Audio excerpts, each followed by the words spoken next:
श्री गणेशाय नमः। कार्तिक कृष्ण गणेश चतुर्थी व्रत कथा।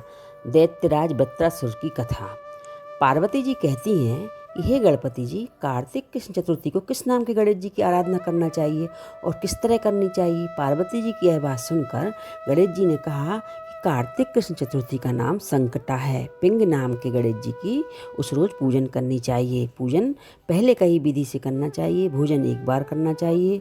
व्रत तथा पूजन के पश्चात ब्राह्मणों को भोजन कराकर खुद मौन रहकर भोजन करना चाहिए। इस व्रत का फल मैं बता रहा हूँ, ध्यानपूर्वक सुनिए। कार्तिक कृष्ण चतुर्थी को संकटा को भी घी और उड़द मिलाकर हवन करना चाहिए। ऐसा करने से मनुष्य को सब तरह की सफलता प्राप्त होती है।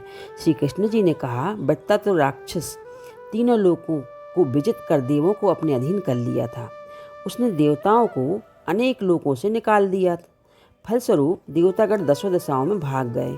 तब सभी देव इंद्र के साथ भगवान विष्णु की शरण में गए। देवों की बात सुनकर विष्णु ने कहा, समुद्र के मध्य टापू के में रहने के कारण वे कष्ट रहित होकर शरारती और बलवान हो गए हैं।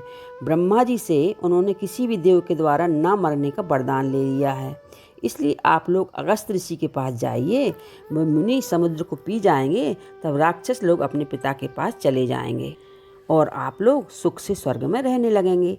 इसलिए आपका कार्य अगस्त ऋषि की मदद से पूरा होगा। ऐसा सुनकर समस्त देवतागण अगस्त ऋषि के आश्रम में पहुँचे। प्रार्थना द्वारा उनको प्रसन्न किया। मुनि ने खुश होकर कहा, हे देवगणों, भय वाली कोई बात नहीं है। आप लोगों की मनचाही इच्छा अवश्य पूरी होगी। मुनि की इस बात को सुनकर सारे देवता अपने अपने राज्यों में चले गए।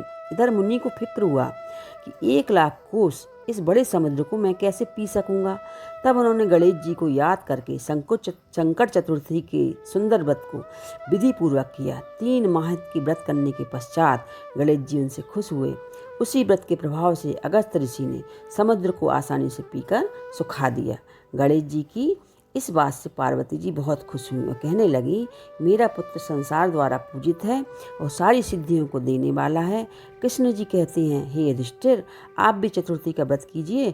इसके करने से आप जल्दी ही सब दुश्मनों पर विजय पाकर अपना राज्य प्राप्त कर लेंगे। श्री कृष्ण जी के कहे अनुसार युधिष्ठिर ने गणपति जी का व्रत किया।